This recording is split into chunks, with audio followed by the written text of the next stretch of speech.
So it's season 2 of the finale of the Ignite Your Mind podcast, and I've got my good friend and previous coaching client, Clara, to tell her story. This podcast represents the opinions of myself and of my guests to the show. The content here should not be taken as medical advice. The content here is for informational purposes only, and because each person is so unique, please consult your healthcare professional for any medical questions. Enjoy the podcast.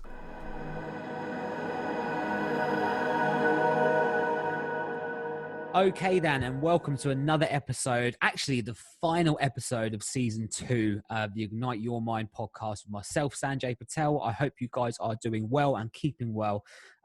Today, I have got a very, very special guest, more so to me, because I've had a bit of a history with this guest in particular, and I'm very excited she said yes to have this conversation. I know from previous podcasts and listening to other people's podcasts, there's definitely going to be one that's going to be inspiring and interesting to listen to as far as stories go. So without further ado, I want to introduce you, Clara. How are you? Hi, I'm good, thank you. Yeah, good, thanks. Good. That's a Thank you. Gonna have to uphold this now, aren't I? Yeah, no, it's fine. Look, as I said, like these No conversations pressure. are completely open. There is absolutely no pressure. Let's just have this conversation as you normally would do with anyone, and that's what I love about these, because all of my previous podcasts, they ended up just being free flowing conversations, and that's where the real, authentic, organic rawness comes from, and that's what, you know. If we can help one person out of this podcast, that is the goal. If we help more than one person, then God, we're on to a winner. And I know from experience, previous podcasts, we've definitely done that. Yep. So I brought Clara on 2 reasons.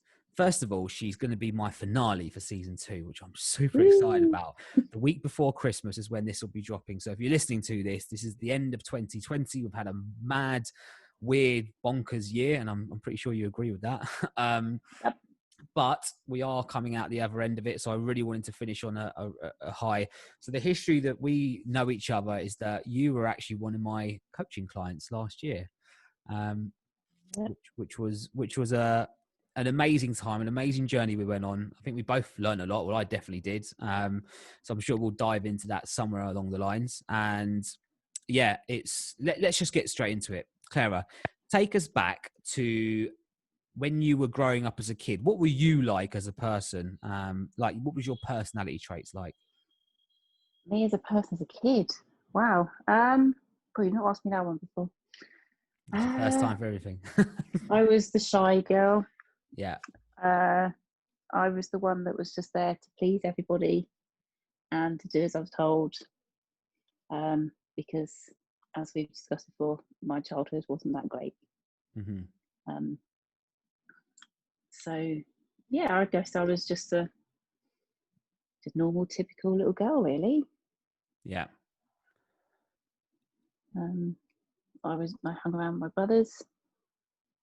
I've got 2 brothers, and then later on I got a sister that came along when I was 7.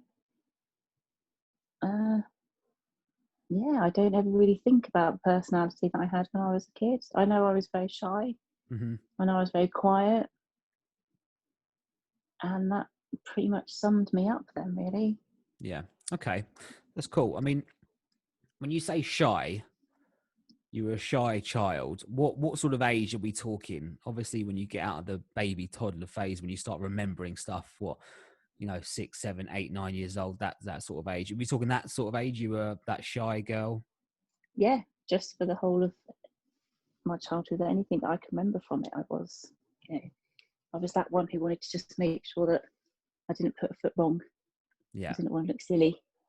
Yeah. So I was quiet. is it safe to say you were a people pleaser? Yeah. Yeah. Yeah, Okay. definitely. But as a child, like you don't know right from wrong. You're a sponge, right? So you just adapt to whoever's around you and obviously what's going on. Yeah, totally. So yeah, no, it's interesting to hear. So talk us through when you got into your early teenage years. Obviously you're at school. Like, what were you like then? Were you the same type of girl you were before then? Yeah, I think I pretty much was, really, actually. I just tried to stay in the background. I'd always try and stay in the background of everything, Mm-hmm. because that was just how I was. So from being at home, which was never great, I just learned just to keep myself to myself, really, and just get through anything, and just keep my mouth shut. Yeah. Which I think a lot of people wish that I did now, but I don't. I've got a lot of years to make up on. Oh well, this is ironic, right? Because we will get into it, but people don't know if they haven't heard about you before or know you personally. Like what you do now is the complete opposite. You couldn't be more forefront in the limelight than anyone. So it's an interesting tale to tell. Okay, cool. I mean, yeah. So growing up as a child, that shy girl, always in the back of the room, didn't want to be center of attention. Wasn't No. that wasn't your personality trait? You wanted to try and get along, sort of please everyone as best I you didn't can. want to be seen. You just don't Yeah, want to be seen. That was the yeah, thing. yeah. But not in a malice way or someone who was like No, a horrible person. You were just not that outgoing to be no. that in the forefront. Yeah. Okay. Cool. All right. That's good. People are getting an idea of sort of a story, or I always call these things like a movie. Like you can see someone's life story, getting an idea of who that young Clara might be. So then talk us through when you got into late teen years, 16, 17, 18, and then early adulthood.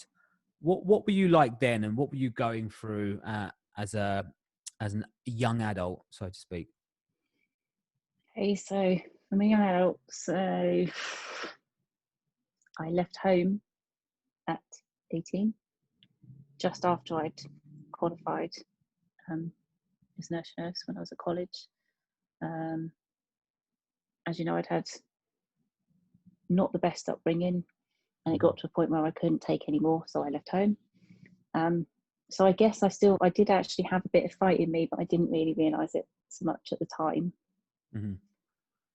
So from the age of 18, I've been surviving myself, really. Yeah. I left home, I rented a room. I stayed with an older lady that I rented a room in her house, and I went from there on to another. And it's almost like a point in time that I kind of have forgotten. I don't know if it's just blanked out, because it just seemed like a part of life for about a year, around the time I was about 18, 19, that just fizzled. It just went from being at home, when I say home, Mm-hmm. from being at the place where I was brought up, to being out in the big wide world with absolutely nothing, Yeah. and having to start a life, really, with all the traits that I'd had from being at home. Yeah. Completely clueless about how to live, actually. But you We're do saying 18 years old, that you said.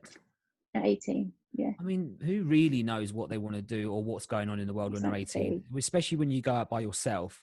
And do you know what? yeah, That's quite a ballsy thing to do. Like going out, yeah, actually living by yourself.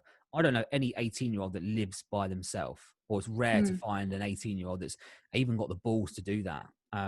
yeah, And as you said, like you didn't know what was going on. You didn't have a clue what to do. You had no. nothing. You still had all these traits, but at the same time, you still did it. And so talk me through after then. So, you say, how long did you stay in that property for, that room for? Okay, so I stayed in that room probably for about a year. Mm-hmm. Probably no, just about probably just under a year, and then I stayed. She was then selling, so I had to find somewhere else. I think it was about a year. I don't, as I say, that time I just haven't really got much recollection of.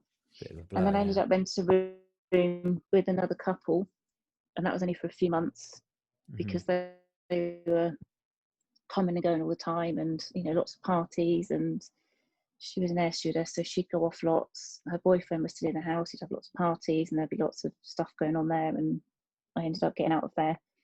And that was when my husband, who now, his mum and dad had said, look, just come and stay with us, because one of their sons had moved out.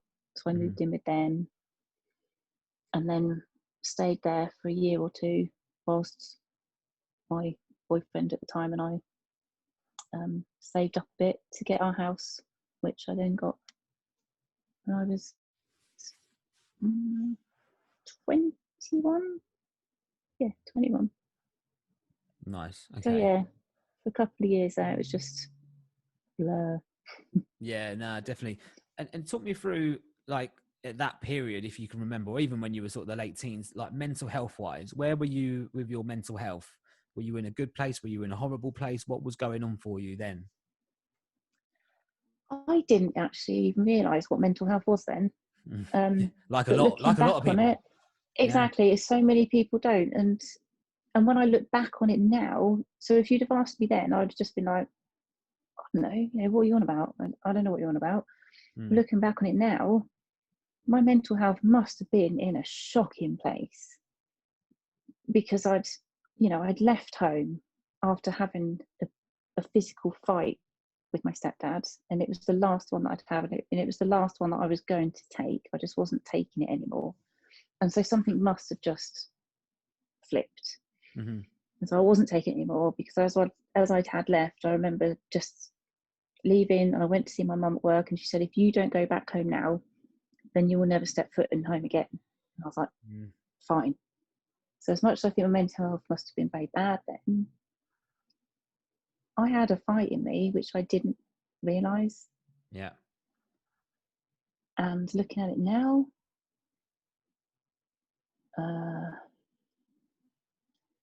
I used to self-harm a lot. So it can't have been great. But then with everything that was going on, I wouldn't have expected it to be either. Yeah.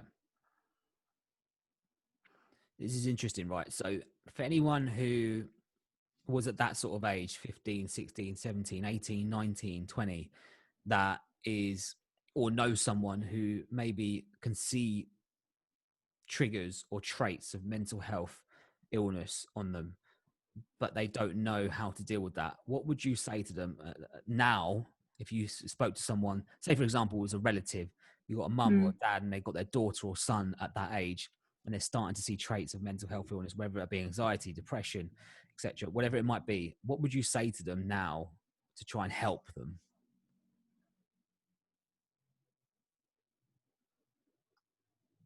I think if someone can just know that you see them, it's just someone, to know that they're seen. Mm-hmm. So do you mean from the point of view of someone else who sees someone Yeah. and they think they're struggling? Yeah. So I've actually had that with my own daughter. Mm-hmm. Going off to uni and things at 18, it's been tough. And I instill it into my kids, and I would to anyone,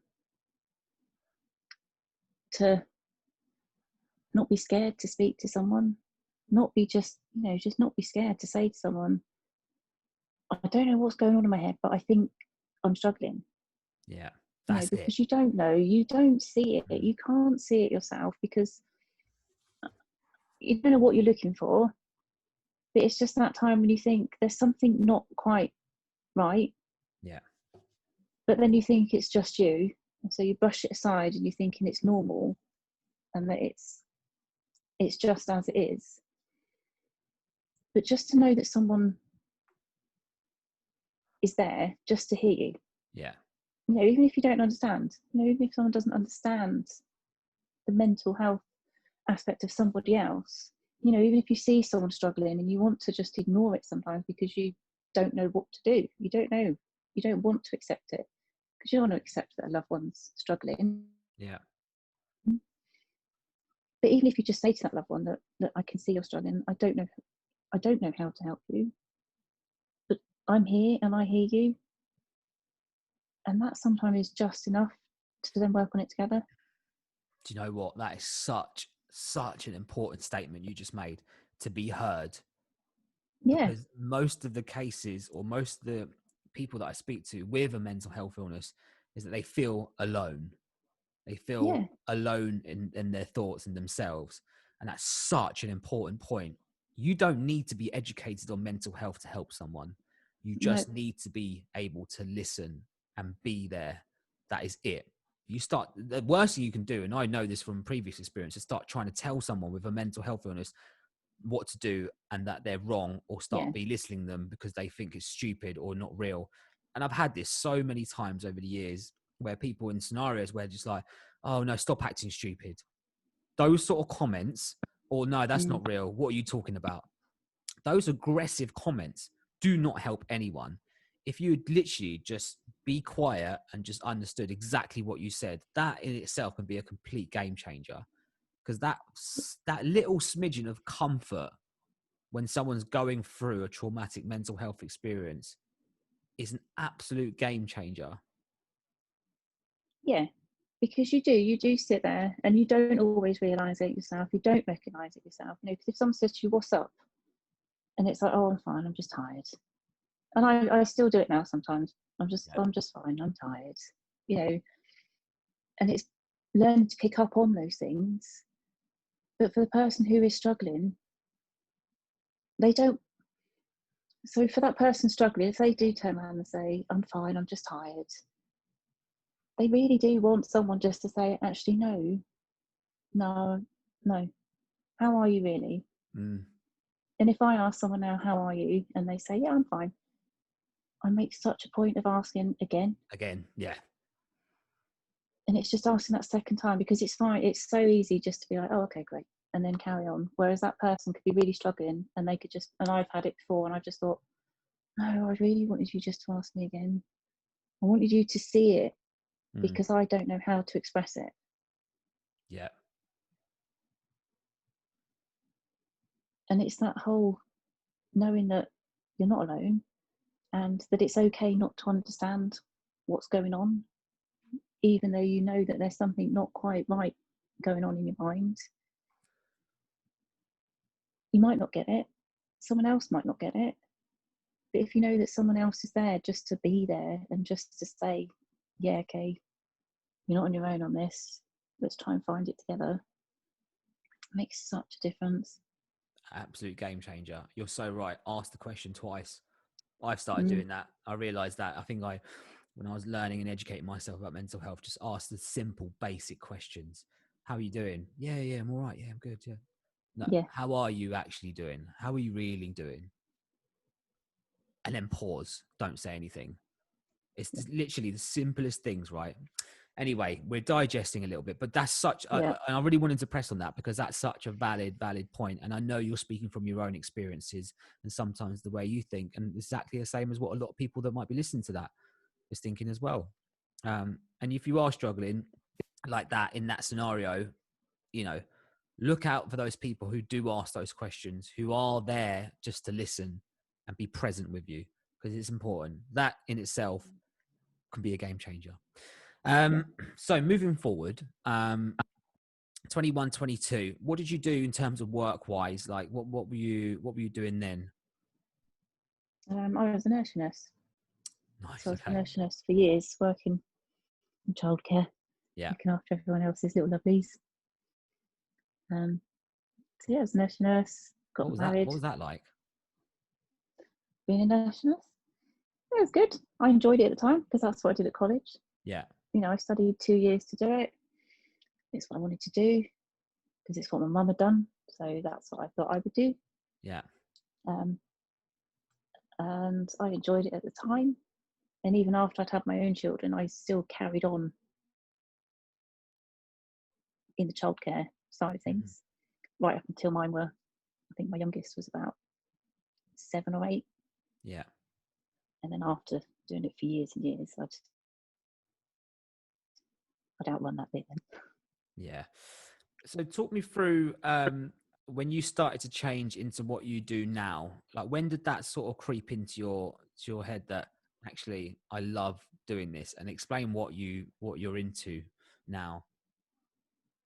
So the lifting and the strong woman side. Yeah. Uh, well, I started getting interested in going into the gym probably 8 years ago. Just going in there, you know, just to do a bit of exercise because I was looking to tone up and lose weight, like most people want to do, or they think they want to do at the time. I just want to pause it for a second. Mm, What was the reason why you wanted to tone up and lose weight? Because you're a very different person to who you are, or who you were back then, to who you are now. So yep. talk me through that scenario. And the reason why I ask that is because there may be someone, that young girl, or that 20-something-year-old girl, who might be in that similar position right now, who might hear and listen to this quick story and think, okay, I can do this, or what is it? So yeah, talk us through that. Okay, so it wasn't until I was in my 30s I actually started to go into that. But before that, I think I probably spent since I was about 11, right up until a few years back, constantly battling with my weight, constantly battling with how I looked, always thinking I had to do something to look better. It was never about feeling better though. It was always about a look. It was always about what everyone else thought about how I'd looked. And I look back on pictures now and I think, geez, yes, some of them, yes, I did get up to like size 18. But before that, I look at pictures now and I think, wow, you were just a teenage girl, especially when I was sort of like at secondary school, I guess, that sort of age. I used to think I was so fat and frumpy and that everyone else was so much better than me and everyone always looked so much better. They were all so much cooler than me. And I guess that just stays with you all the way through until you actually get to a point when you can actually say, actually, no, it's not about that. It's not. And so I'd got to, I must have been 35, and that's when I actually joined into the gym. But that was after years of doing aerobics classes and doing this diet and doing that diet, and constantly just battling with trying to lose my weight, trying to look better, trying to get toned. But I never knew what I was actually trying to look like. It was just always better. So yeah, so I got into the gym then. I went to lots of classes. And then there was one class when I actually had an accident and snapped my calf muscle. And so that put me out of doing any exercising that way. But I was finding that the exercise was actually helping mentally. So I needed to do something. So I then got to find a PT then. Started lifting some weights. That went on for a year and a bit. Met a couple of people who I started training with, and then it sort of like progressed. And now I train strong women. I qualified as a PT myself in 2016. That was after having my breakdown, which is another part of the story.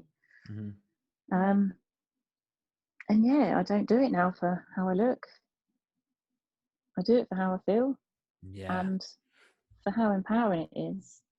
Yeah. So yeah. Let's just circle back a little bit, because you said something which just stuck out to me like a sore thumb. You said you were 35 when you properly got into the gym. Yeah. And you said you felt like that since you were 11 years old. So that's 24 years that you remember where you felt like you were comparing yourself to others. You were trying to do it not for the feeling, but just to make yourself feel better. Maybe even probably trying to fit in. So, comparing yourself to other people is you trying to fit in with other people. And comparing yourself to other people at the moment is a massive, massive thing, especially with social media. It's skyrocketed, and it's the cause of a lot of mental health issues. So I just want to make this clear for anyone who's listening that is 35 years of age and somewhat wants to give up. So I know I'm 34 years old. I speak to a lot of people my age that are the same, that think it's too late. Especially, it's too late. They say it's too late. No, I'm too old now. Whatever it is, it's just poor excuses. Clara is is not literally exact role model for things that, you know, if you get to that age and you're struggling and you think you can't do it, look where you are now. From 35 was a turning point for you when you found the gym, you found your love for the gym, and then all of a sudden you've changed completely. Not just in your appearance, but it's more the internal feeling rather than the external feeling, right? Yeah, well, this is just it. And even the fact of, like, you know, 35, it wasn't actually that whole, it was even later than that when I actually got into it properly. Yeah. And I would only say it's the last few years that it's made a massive difference to my life. Mm-hmm. And so, yeah, it's definitely never too late. Never, because I think it's probably actually, so I'm 40, how old am I now? I'm That's showing your age right there. 43. No, I know. Yeah. No, I'm 43. No, I am 43 now. I'm 43. And I actually started competing in Strong Women Mm-hmm. a year ago.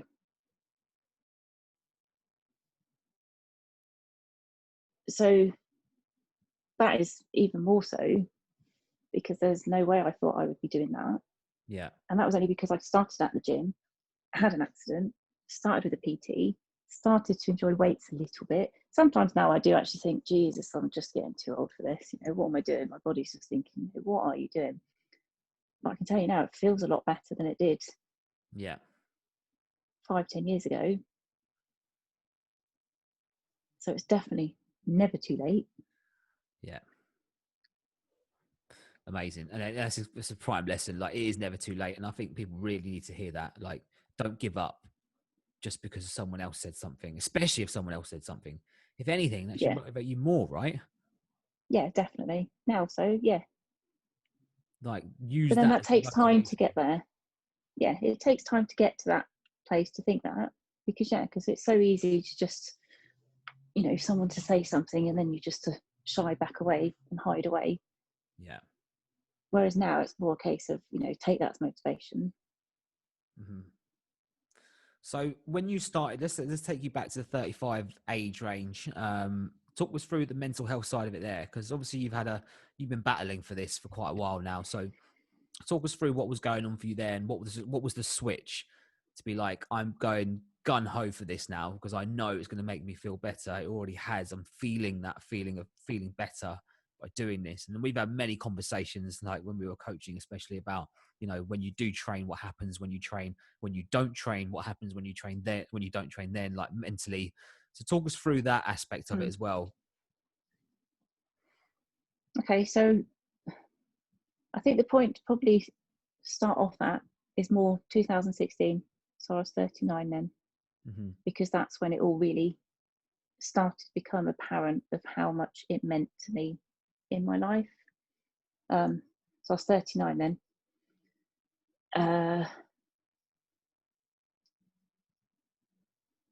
It became my routine as I started to feel better with it, Mm-hmm.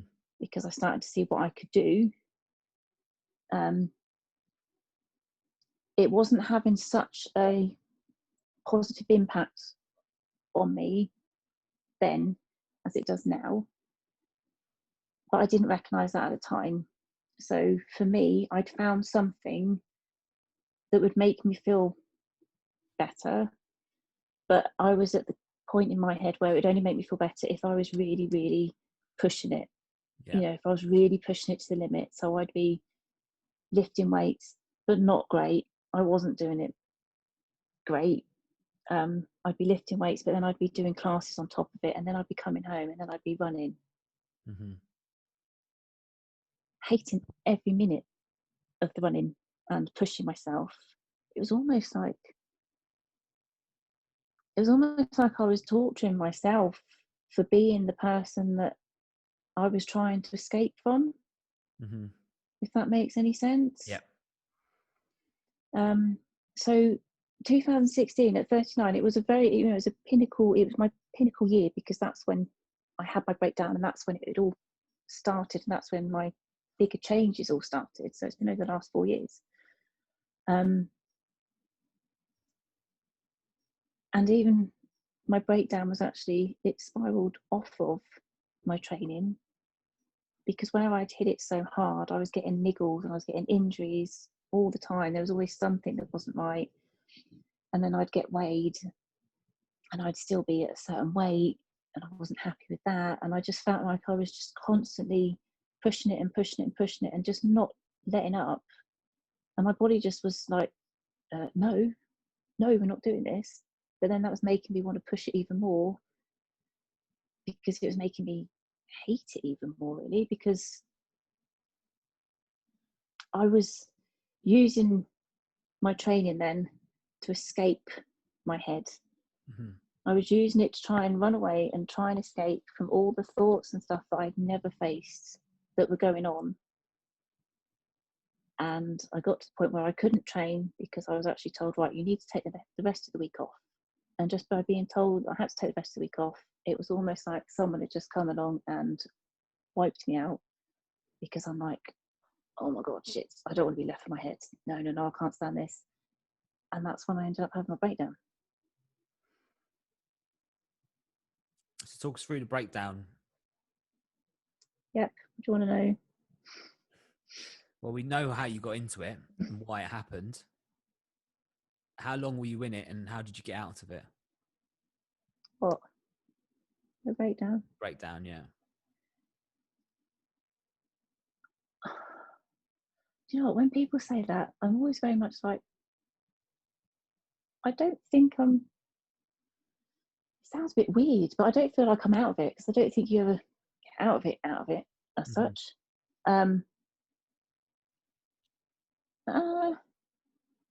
So the actual breakdown, so the start of it, I say the start of it because that's when, what, do you want to know how it happened again? Yeah. Okay. It was July. Obviously I wasn't training, so I wasn't able to escape my head. I didn't have another outlet. There wasn't another outlet to escape it. So things were building up inside, which obviously had been for years and years without me realising it. I just didn't realise at the time that that's what was going on, because I was always trying to find something to cover it up, to run away from it. Mm-hmm. So the one thing I've then found, so my training, to then have that taken away, it was almost like, oh my God, this is it. What else? I can't, there's nothing else I can use to escape from. So then my head starts going a different way. So then the day of the start of my breakdown, the Saturday started it. We were supposed to be seeing friends. Again, seeing friends sometimes would bring a lot of anxiety, because I didn't feel like I fitted in. I didn't feel like I was good enough. So I'd always want to see friends, but then when it would come to it, I didn't want to, because I'd start panicking about what I'd wear, what I'd be doing and what I'd say, all of these things. So I remember sitting on this sofa and bursting into tears, like, no, I don't want to. My husband getting really cross at me because he's just frustrated. He's like, no, I thought we were going to go over, we're going to see friends. No. So I end up, he goes off, I'm sat on my own, I get into tears, and I end up getting packets of Nurofen from the kitchen. And I sat up with this table right here now, and I've got them all there ready, because I'm like, oh, I just can't do this. I don't want to do this anymore. I'm sick of living in my head. I've got no way to escape it anymore. And so I sit there starting to take those, but I didn't want to. I didn't want to be doing it. And so I did text my husband, and I said, look, I'm taking these. And then he came back with his friend, and I don't know what snapped. Something is just there, and it was just like, I can't do this anymore, and I just burst into tears, and I just started to cry and cry and cry, and it just went on for hours and hours. And I remember in it thinking, this feels so good, because just let it out, just let it all out. And then that went on probably 5-6 hours, maybe more, until I'd exhausted out. That was the Saturday, and I was supposed to be meeting up with my dad the next day. So I thought, well, okay, that's it now. That was it, done. That's over. Brush that aside, paint your smile back on, act normal. So then we carried on with the weekend. And I thought that was my breakdown then. I thought, okay, I've had a breakdown. That's it, I've done. And then on the Tuesday, I'd taken my son to school, and he was finishing primary school. He was my last one. I've got 3 children. He was the last one to be finishing primary school. And at the time I was thinking that, where is my life going? I can't train. I don't know. So I'm no good at that. My kids aren't going to need me much longer because they're all at secondary school after this summer. I'm not needed. I don't know where I fit in life. I don't know who I am. I've never known who I am because I've always been told and I've always been directed, and just followed the path of everyone else. I don't know what I am. I don't know what I'm doing. And I remember dropping him off at school and then just walking with Alfie, the dog, and walking and just thinking, I can't do this anymore. I just can't. They don't need me anymore. I'm no good to them like this because who am I? What am I? What is my purpose here? I've got no purpose. I'm rubbish at everything. There's no need for me to be here. Everyone would be better off without me. So I carried on walking, and we got to a bridge, and we just stood at the motorway bridge, and I remember stepping up to it and just keep thinking, no. And I remember texting a friend at the time who'd sat with me on the Saturday night. And I was texting messages, but not wanting to say, look, I'm going off to a bridge. But I was texting all these messages, and I was just praying that he would just pick up on it, because I couldn't say what I'm thinking of doing because I didn't want to be doing it. I was so desperately crying for someone just to help me, but without saying it, because how do you say it? And so I was there, and something just kicked in because I looked around at Alfie and I just thought, oh, do you know what? If I jump off of here, you're going to run into that road and the kids will be mortified that you've been run over. Not me. The thought of how the kids would feel, knowing that their mum had just jumped off a bridge into streams of traffic, that didn't cross my mind at all. All that crossed my mind was how upset they would be that I'd let their dog get run over with the traffic that was behind me on the other road. And I didn't even think about how they'd think about me. And so from that, I actually stepped away and walked away from the actual top of the bridge. And I just looked at Alf, and I could just see him look at me, almost as though to say, yeah, don't do it. I'm glad you haven't done it. And then at that point, John and his friend, they'd turned up by then, and they ended up bundling me into the car somehow. No, it wasn't. I actually went and found a tree. Alfie and I sat under a tree, and that's where I just sat, and I just had my music on, and it was just playing ridiculously loud, just trying to shut the whole world out, because I did not want to be in that world, but I didn't want to be out of it either. I didn't want to kill myself. I didn't want to, but I needed to escape what I was in. And I was so in such a desperate place because I didn't know any other way of escaping it. So yeah, but there's obviously that fight in there that's always there when it's most needed. It was there when I left home, and it was there when I dragged myself away from the bridge years later. I mean, first of all, I know that I can tell that wasn't easy to talk about. or even explain or go into detail about. Thank you for explaining that. How are you feeling? That's right. All right, actually. Right. Yeah.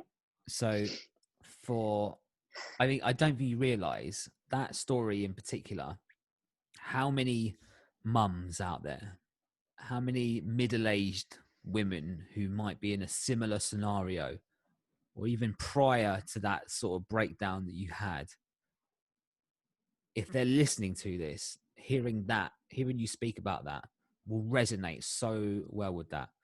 Now, it's not always, upsetting stories like that, but that's reality. And Yeah. what we're going to talk about next is the road to where you are now. So Yep. I know from obviously when I was coaching with you, you engaged with a therapist or counselor. Yeah. So before I started working with you, I had 3 different counsellors.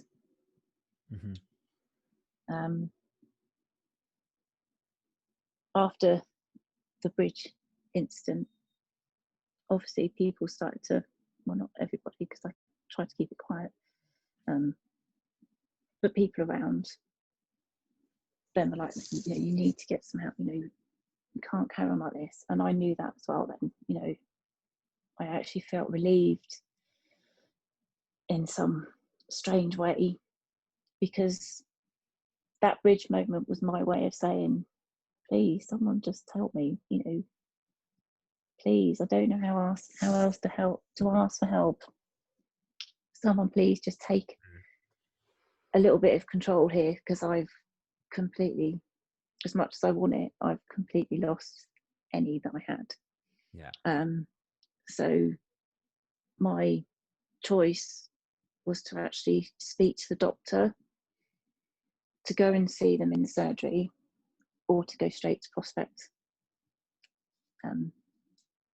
mental health hospital.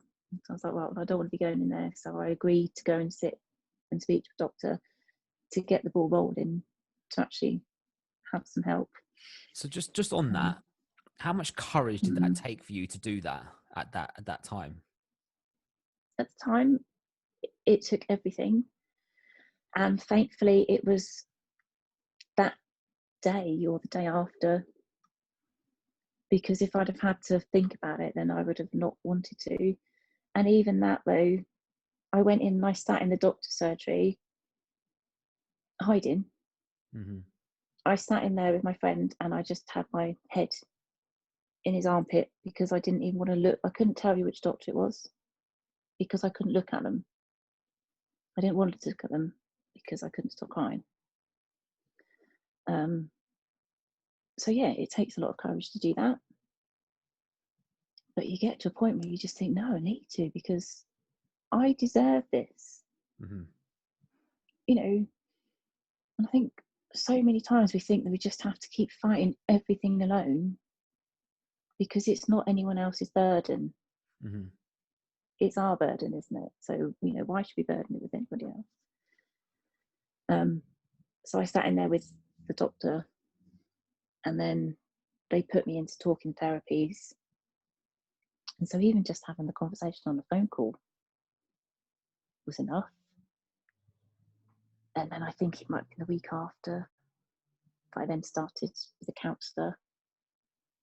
And even my first session there, I sat hiding in my arms for a whole hour. I wouldn't look at the counsellor. I wanted to be there, but I didn't want to be seen. Yeah. And then by the second time, so the second week, I actually could engage with them. And yeah, and that was 4 years ago. And so it was like 3 years of that. No, 2.5 years of that. And then after, like, counselling and things, that's when I got to the point where I needed to just move forward. I'd dealt with the past lots. I needed to deal with it in a different way. And that's when I started working with you. And that's when it all started to change around. Also, I just want to take you back a little bit. How much of a I don't know how to say this. A lifesaver was your dog, Alfie. Oh, massive. Every time I look at him now, he's just got that look. He just knows. He always knows. I always say he knows. Anytime I'm feeling a bit off now, every time I get my journal out to write, because I've been writing a journal ever since that time. Mm-hmm. Ever since then, as soon as my journal comes out, he's there. He just sits there. He doesn't want for anything. He doesn't even want a fuss. He will just sit there. He will look, and it's almost like him just saying, "It's all right. I'm here. You're not on your own. I've got you." It's kind of going back to what we were saying earlier in the podcast. When all someone needs to be is just there, just be present, just to be heard. I mean, I've been researching this a lot with dogs and the therapy dogs as well, and how much of an increase it can help having on your mental health, having a dog. Obviously, you've got to train and do all the stuff, but when they get a bit older and they start to understand and they really understand their owner and the personality and stuff, for a mental health aspect, again, it can be another absolute game changer, because there is no judgment there. There's no comparing. There's no judgment. They will be loyal. They're always there for you. And when you were talking about that story, like having Alfie there, just looking at you, Yeah. it's literally, I'd advise anyone who can have and be able to give a dog a good life. It can massively increase your mental health, just having that pal there, that friend there, that best mate there. Massively. And also, I think it shows as well what people need in life. They don't need someone to give advice. They don't need someone to answer, because so many people worry they can't help someone with mental health issues because they think that they have to have the answer. Alfie doesn't have the answer. Alfie listens just to listen. And that's all it is. You just want someone to listen. You don't always need an answer. Yeah. And he listens without answering. Sometimes he looks at me like I'm completely insane, and he's got a point. But there's just no judgment there. And he's just like, "Yep, I'm here." Sometimes he's just sit there with his paw on my leg. And they just know. Yeah. He just knows. But he's been through all of this with me. And I do know that I would not be here if it wasn't for him. Just him being there, and I look at him now, every time I look at him now, and I just think, you came to me just when I needed you. Yeah. Crazy, right? That's Yeah. amazing. That's amazing, though. That is really, really amazing. Credit where credit's due, Alfie. You can get a few dog treats. Yep. All right. Okay. Let's talk about the hero last year story you've had. So I know when we started working together, there was a lot of conversation about moving forward rather than moving backwards. And obviously that's what coaching is. We're looking to the future, working on the present, looking at the future, and being able to give you the tools to be able to manage that. So just from my perspective, really, whilst I've got you live, what was it like, your experience working with a coach as opposed to a counsellor? Massive difference. It wasn't just a case of sitting there and talking about everything before. It wasn't a case of just talking about my past. We did go on it. We did talk about it, and I didn't think we would, but we did, because it is such an important part. But then you made me see that there was actually life beyond that. You made me question so much more than I'd ever questioned before, because it wasn't just a case of accepting. It was a case of questioning and being so much more, and making me feel like there is so much more. You actually turned it around for me to question how I am now.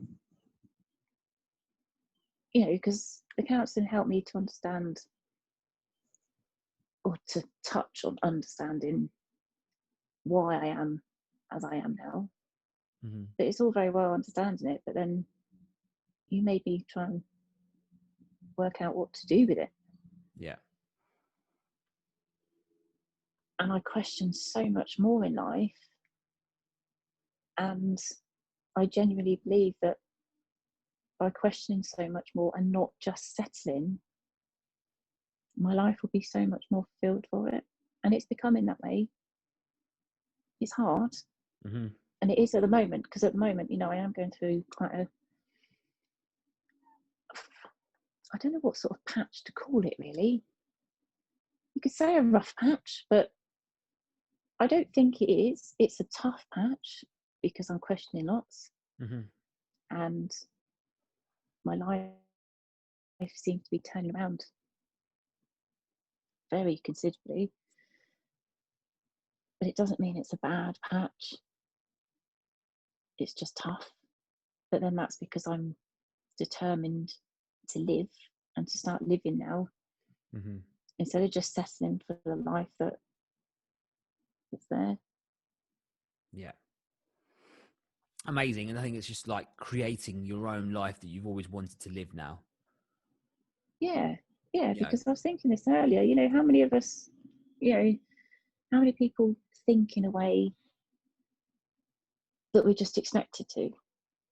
How many of us actually think for ourselves, or are we just thinking because that's what we're expected to think? We're just being because that's what we're expected to be. And I think it's such a waste of your life to not live your own life Mm-hmm. in a way that you create. Yes, we're made up of our experiences, of what people around us are and what have you, but ultimately, I think because I've sat so long in my own head, I'm beginning to now actually listen to myself instead of everybody else, and just letting everybody else dictate to me what direction my life's being. Yeah. Which direction it's going in. And that's from working with you. That definitely is from working with you. It's given me that courage to actually do that. Yeah. And literally just start creating your own life on your terms. Yeah, I think definitely. that in itself is, is that in itself is like an absolute game changer. Like, imagine living your whole life under everyone else's shoes, and then finally that day comes where you put your own shoes on and you start Yeah, going out to live your life the way you want to, because you're in your own shoes, not everyone else's shoes. yeah. And it takes a while, I think, to get to that place, and I'm Yeah. still getting there. Oh But then yeah. I look at my kids, so my daughter, my middle daughter, she started at uni this year, and we've had some, quite heart to heart kind of conversations. And I never realised it, but she actually turned around and she said to me when she was going, she said, "You know what, I'm doing this because you've given me that, you've empowered me to want to do this." She said, "Because I'm doing this because I really want to, because it makes me happy." Mm-hmm. She said, "And you've taught me that by doing things for you and questioning your own life." I didn't realise that was the impact I was going to have on them. But it's given them that confidence in themselves to do what they really want to be doing. Yeah. And so to me, that's like, well, yeah, by her saying that, it then spurs me on more as I'm spurring her on. It's a ripple And effect, right? It's it contagious. is. It Contagious. is It's more contagious than contagious. COVID. That's what I always say. It is. Yeah. I mean, like, there you go. Like, that just shows, right, that you start to make changes in your own life and watch what happens to the people around you, especially the immediate people around you. If you start Yeah, making positive moves to change your life for a positive one, it will start having a ripple effect. And God, it is contagious. It really, really is. it is. And at first you don't want to do it because you think that it's selfish, Hmm. or that people are, not going to take it. They just can't understand it, so they're not going to accept it almost. But then I just think, no, you've just got to be brave and do it. Yeah. And I was genuinely surprised that it could spur my own kids on like that, because I thought they'd be more like, oh my God, yeah, but yes, I'm still their mum there, obviously, but Yeah. to do something for myself, it wasn't a selfish thing, and Mm-hmm. it's not. It's actually made their lives better because they've got someone who can show them that they don't have to settle either. Yeah. You couldn't ask for much more in that scenario. That's No. that's the best outcome. Talk us through, just before we finish off, the last year you've had in terms of what you've achieved and what you didn't think you would achieve. We were talking about this years ago. You were like, if you asked me like today where I'd be and what I've done, you'd have no chance. But like now, the last year, what you've achieved, personal achievement. Personal achievement, I've won a couple of competitions. Oh, it's so blasé about it. I just won a couple of competitions. I mean, let's talk about these competitions first. So, what was the first one that you won? The first one I won was last September. So that was my first strong women competition. Mm-hmm. And so I won that one. And then I've done. Wait, let's give some context around this. So, out of how many people entered? And wait, this was your first competition, right? That you entered? Yeah, no, that was the first one. There was only So your very 4 or first. 5 of us. It doesn't matter. Your very first competition, after all Yep. those years of hard work and training, you went on, and there was how many? 4 or 5 people. Yeah, I think there was 4 or 5 women in that group. And you won. Yes, I won that. Yes, so that was September. So that sort of like got me into strong women a bit more because I enjoyed it. And then that was in September. And then I did another one. So this year I've done 4. So I went to London then in January, because I think that's when I was trying to do, wasn't it? Because I was thinking, oh, there's no way I can do that because that's way out of my league. And I came 4th out of, I think it was 11 on that one. And then COVID happened, so I didn't get to compete much. But then September, October, I ended up doing 3 competitions in 2 months. And they were awesome. They were a lot of fun. I came joint first, taking 2nd place on one of them. And then England's Most Powerful, we then did a few weeks later, and I placed 5th out of 11, which I was happy with that because that was heavy stuff. Yeah. And then and what are we now?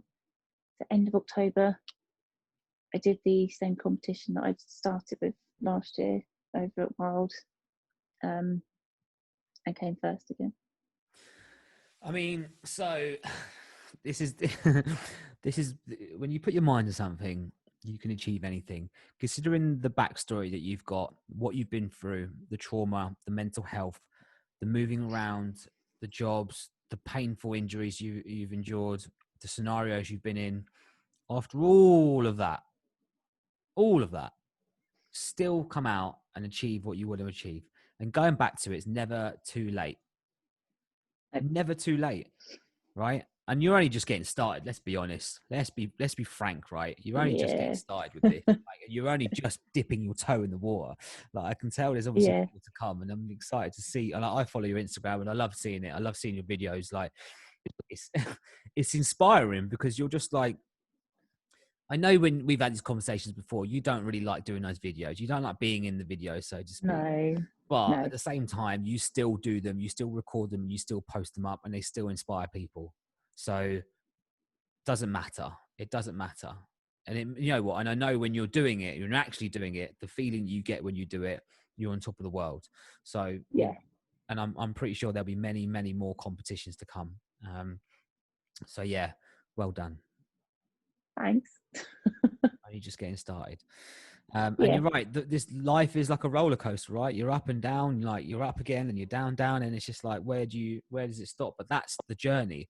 And I think I've yeah, said this to you before, like when you're able to embrace the journey rather than the end goal, if you're embracing the journey rather than the end goal, because what happens when you reach that end goal and you do it? That's it. It's over. It's almost like if you yeah, embrace the journey more, you'd love the fact that you're just on this road to just doing what you want to do, and it's never yeah. ending. And if you love that, then that's the best scenario. So yeah, well done, Clara. Thanks, Amazing, bud. amazing. And I loved working with you. I loved our time together. I'm not going to lie, Yeah, it wasn't easy for either of us. I think, we both had some real moments and some real conversations that went really deep. But do you know what you've just said earlier, like how you've come out the other side, how you've started thinking outside of your, what's around you, and more sort of internally, and what you want out of life and what you want to create. yeah, And look what's happening. It's happening. yeah. No, it is definitely. And even talking about anything, I don't actually think there's anything that I wouldn't talk about now, Yeah. and with anybody, because I know that it would help. Because Yeah. there's nothing to be ashamed of. There's no shame Mm. around anything, because it's who I am. Yeah.